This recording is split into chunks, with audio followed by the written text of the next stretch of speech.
آج ہمارے ساتھ پاکستان کے بہت مایہ ناز صحافی، رائٹر اور پوئٹری سے لگاؤ رکھنے والے ایک ایکڈیمک پرسنالٹی موجود ہیں جن کا نام ہے رضا رومی. ان کا اصل نام تو رضا احمد ہے، لیکن ایک کریوسٹی کے طور پہ رضا صاحب میں آپ سے پوچھنا چاہوں گا کہ یہ رضا رومی کا what's the context behind this؟ اچھا، شکریہ سہیب بھائی، یہ تو آپ نے اچھا سوال اسی سے آغاز کیا ہے، اس کا مطلب آپ نے ریسرچ کی ہے. بالکل، دیکھیے یہ میں نے اپنا نام رکھا تھا ایکچولی جیسے وہ پین نیم ہوتا ہے تخلص کے طور پہ، لیکن اس کی میں ایک 1998 اور 99 اور 2000 2001 2002 میں بہت زیادہ مولانا رومی کو پڑھتا تھا. انگریزی میں ان کی ٹرانسلیشنز، اردو میں ٹرانسلیشنز، تھوڑی بہت فارسی بھی کوشش کی. میں بہت زیادہ انسپائرڈ تھا، اور میں جب انسپائرڈ تھا تو پھر جب مجھے لکھنے کا میں نے تہیہ کیا کہ میں ہمیشہ لکھنا چاہتا تھا، تو اسی ٹائم پہ میں نے لکھنا سٹارٹ کیا. تو میں نے اس وقت میں ایک سول سرونٹ ہوتا تھا، تو آپ جو ہے وہ رولز یہ کہتے ہیں کہ آپ اپنے نام سے اجازت کے بغیر نہیں لکھ سکتے. تو میں نے کہا کہ اس کا مطلب ہے کہ مجھے اپنا نام، رول تھا کہ یو کی not write under your own name. تو میں نے کہا ٹھیک ہے ہم نام بدل دیتے ہیں. تو پھر جب میں نے وہ نام سوچا کہ کیا رکھا جائے تو میں نے اس کو سلیکٹ کر لیا. So basically it's your pen name. It's my pen name. اور دیکھیے اب وہ یہی بات ہوتی ہے کہ وہ پہچان بن گیا. تو اب ہر کوئی مجھے اس طرح سے جانتا ہے، وہ لوگ کہتے ہیں رومی صاحب اور یہ وہ، تو مجھے ہنسی بھی آتی ہے. میں کہتا ہوں کہ دیکھو یہ اس طرح سے ہوا، بٹ بات آج تقریباً 20 سال پہلے کی یہ بات ہے. تو اس کو حادثہ بھی کہہ سکتے ہیں. بالکل حادثاتی ہے اور اتفاق ہے، لیکن میں خوش ہوں کہ اس طرح کا نام میری نسبت بنا ہے اور میرے نام کے ساتھ آیا ہے. ان کا بہت بڑا مرتبہ ہے مولانا روم کا، تو اس لیے میں تو خاک ہوں ان کے قدموں کے تلے. تو رضا صاحب آپ امریکن یونیورسٹی میں پروفیسر بھی ہیں، جرنلزم پڑھاتے ہیں، بہت دیر سے پاکستان کے اندر جرنلزم پریکٹس بھی کر رہے ہیں. لیکن میں دیکھتا ہوں کہ فیس بک کے اوپر جو آپ کا پیج ہے میں بہت دیر سے فالو کر رہا ہوں، اور اس کے اوپر آپ بہت زیادہ مطلب سانگز لگاتے ہیں، آرٹ کی چیزیں لگاتے ہیں. What's the thinking, what's the thought behind that؟ اصل میں ہاں بڑی انٹرسٹنگ بات آپ کہہ رہے ہیں. دیکھیں اس طرح سے ہے کہ تھوڑا بہت ادبی تو شغف مجھے ہے، بلکہ تھوڑا بہت ہی میں کہوں گا کافی ہے. تو اس لحاظ سے آپ اگر یہ سمجھیں کہ میں نے بہت سا جو ہے لکھا بھی اس کے اوپر، انگریزی ادب، اردو ادب کے اوپر. میری ایک جو پہلی کتاب تھی اس میں بھی بہت زیادہ وہ دلی کے اوپر ہے، اس کی تاریخ ہے، اس کی ادبی لینس انداز میں بھی لکھی ہوئی ہے. تو میں نے پھر یہ سوچا کہ میں یہ بہت زیادہ پولیٹیکل جرنلزم اور ایڈیٹنگ یہ کرتا ہوں، تو میرا اپنا جو ایک آئیڈینٹی ہے وہ میرے فیس بک پیج پہ برقرار ہونی چاہیے. میرا جو اپنا ذوق ہے، شوق ہے، مجھے موسیقی سے بھی، فنون لطیفہ سے بھی دلچسپی ہے. میں خود پینٹنگ بھی کرتا رہا ہوں، کبھی ایک زمانے میں شعر بھی کہتا تھا، کبھی کبھی نظمیں لکھتا ہوں اب میں. تو مجھے یہ تھا کہ وہ میرا پیج جو ہے وہ میری جو ایک کور ہے، میرا جو اصل میری پہچان ہے وہ اس سے آئیڈینٹیفائی ہو. اور ابھی تو میں اس میں توجہ نہیں دے پاتا کیونکہ آپ کو پتا ہے فیس بک کا پیج بھی چلانا ایک ہیڈیک ہوتا ہے. تو وہ میں اس پہ کوشش اب یہ کرتا ہوں، اس پہ لکھا بھی کروں گا مزید. بیسکلی آپ نے فیس بک کو ایک پرسنل ڈائری بنایا ہوا ہے جس کے اوپر آپ اپنی پسندیدہ چیزیں لگاتے ہیں. اپنی پسندیدہ، بہت اچھی بات. تو اصل رضا رومی کو اگر ہم نے دیکھنا ہو تو ہم آپ کی فیس بک کو دیکھ سکتے ہیں. ہاں میرے خیال سے کافی حد تک آپ کو میری اصل جو پہچان اور شخصیت ہے وہ اس کے زیادہ وہاں جھلکتی ہے، رادر دین یہ پولیٹیکل ٹاک شوز اور ٹی وی پہ اور اخباروں کے آرٹیکل جو آپ لکھتے ہیں. یہ بھی ضروری ہوتا ہے، بٹ آپ کا وہ شغف اس کے جی بالکل ہے، شغف بالکل. اور میں سمجھتا ہوں کہ یہ ضروری بھی ہے. اس کی وجہ یہ ہے کہ دیکھیے جب ہم بڑے ہو رہے تھے تو ہمیں ایک انوائرمنٹ ایسی ملتی تھی کہ ہمارے اساتذہ جو تھے وہ ہمیں شعر سکھاتے تھے، شعر پڑھاتے تھے، اچھی کتابیں دیتے تھے، اچھے موسیقاروں کے بارے میں بتاتے تھے. پی ٹی وی ہوتا تھا روز. پی ٹی وی آپ تو بہت چھوٹا، آپ تو پیدا بھی نہیں ہوئے ہوں گے اس وقت.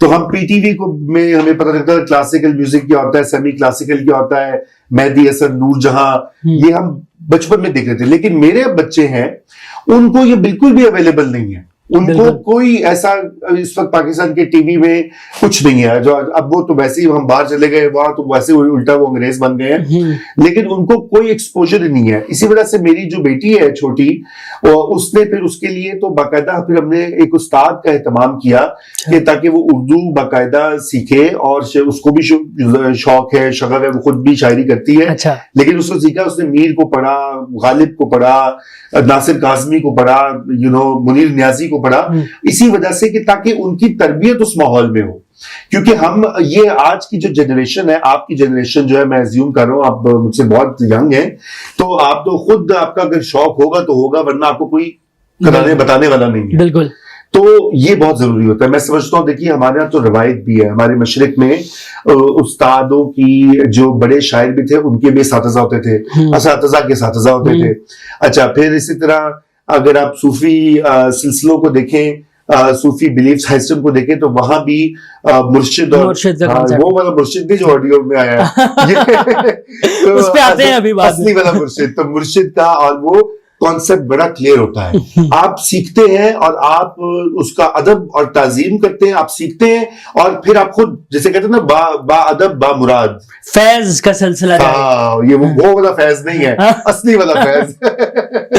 تو اب ہم شعراء کی بات کر رہے ہیں ہماری ہسٹری کے اندر شعراء نے بہت ساری ایسے کام کیے ہیں جو جرنلزم کو ہائی لائٹ کرتے تھے.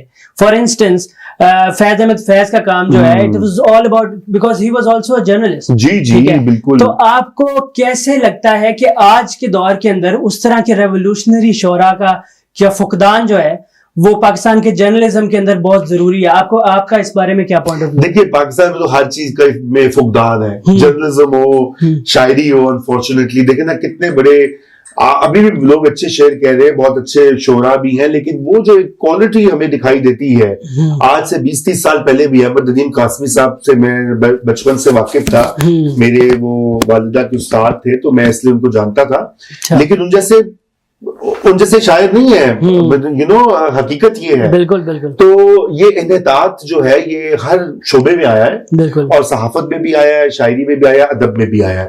لیکن میں آپ کو یہ کہتا چلوں کہ یہ اپنے اپنے زمانوں کی بات ہوتی ہے. دیکھیے جب فیض وغیرہ فیض حبیب جالب یہ پاکستان کے وہ دور تھے مثلا ایوب خان کا مارشل لا تھا 10 سال کا پھر جالب نے بھی اس میں ان کا مقابلہ کیا فیض صاحب بھی بند رہے باہر چلے گئے پھر ضیاء اللہ کا ماشاء اللہ تو بڑی مزاحمت کی شاعری ہوئی جالب اور دیگر لوگ اور یہ سارے اس وقت کے بڑے بڑے نام ہیں احمد فراز انہوں نے بھی ایک بلکہ مجموعہ خوشبو کی شہادت وہ بھٹو صاحب کی پھانسی کے بعد لکھا گیا تھا جب آپ کو ملے تو آپ دیکھیے اس میں آپ کو پوری ایک لسٹ ملے گی بڑے بڑے نام اس زمانے کے شاعر جو ہیں انہوں نے ریزسٹ کیا ہے پالیٹکس کو. لیکن پھر اس کے بعد چونکہ ہمارے یہاں مشرف کا دور آیا لیکن وہ بھی کچھ آدھا پانا مارشل لا تھا اس طرح کا مارشل لا نہیں تھا لبرل تھا. پہلے 2-3 سال تو مشرف صاحب کہتے رہے میں چیف ایگزیکٹو ہوں میں تو بڑا وہ آرٹس کو پروموٹ کر رہا ہوں اور یہ کر رہا ہوں وہ کر رہا ہوں.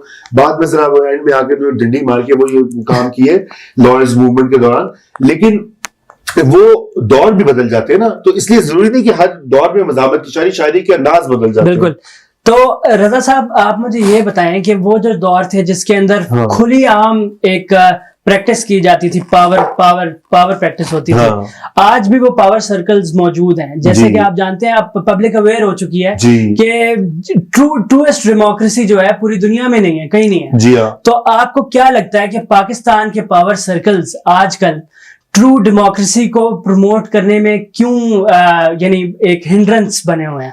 میرے خیال سے تو دیکھیے وہ بھی ان کو بھی احساس ہو گیا ٹرو پاور سرکل سے آپ کا مطلب اسٹیبلشمنٹ ہے اور فوج ہے تو ان کو بھی آئیڈیا ہو چکا ہے اور اسی وجہ سے دیکھیں جو ان پہ پریشر آیا تو جنرل باجوہ صاحب جاتے جاتے جو بھی سابق چیف تھے آرمی کے انہوں نے کہا کہ ہم نے 70 سال انٹرفیئر کیا ہے. انہوں نے ایڈمٹ کیا پہلے تو کوئی بندہ ان سے یہ پوچھے بھی آپ کا کیا کام تھا آپ کون سے قانون کے تو کہنے قانون کے تحت تو انٹرفیئر کر رہے چلو نہیں پوچھتا سوال ٹھیک ہے نا ویسے یوٹیوب ہے اس لیے ہم باتیں کر رہے ہیں ٹی وی پہ ایسی باتیں میں نہیں کرتا وہاں پہ میں کہتا ہوں نہیں سلام تو لیکن یہ کہ آپ وہ پہ جو ہے وہ آپ کو پوچھے بھائی آپ کیوں کر رہے تھے کس نے آپ کو کہا تھا کس حکیم نے آپ کو کہا تھا چلو کر بھی لیا تو اس کا مطلب آپ خود ایڈمٹ کریں کہ آپ